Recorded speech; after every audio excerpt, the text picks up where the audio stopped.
1, 2, 3, come on!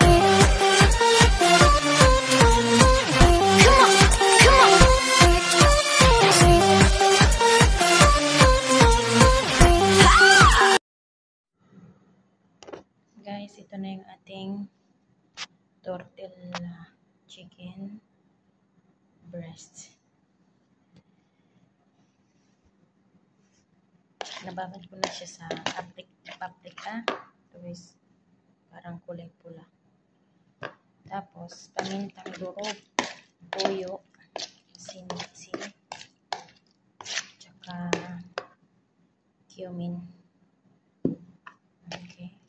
Para yung amoy ng manok pag may cumin guys na nawawala. Chicken breast ito na in-slice ko na. Okay.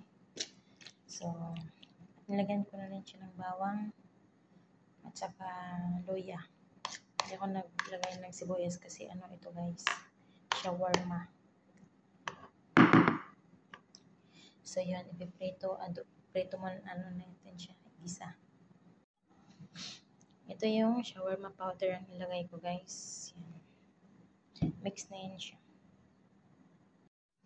Guys, nilagyan ko pa siya ng yogurt para lalapot siya mamaya. Hindi gaano dry pag naluto. Maganda talaga pag may yogurt guys kasi yun yung parang nagdadala ng tubig. Tsaka kakapit yung mga spices. So, ito na. Nilagyan ko pa ng isang Maggi. Tudurog mo niya mamaya. Igisa na natin siya guys lahat. Okay guys, prito, igisa na natin yung ating shawarma.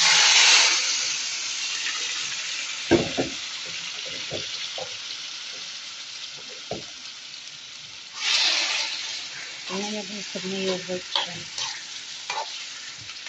Umahami talaga yan. Matapit talaga siya. Okay, hayaan lang natin yan. Sa mag-brown.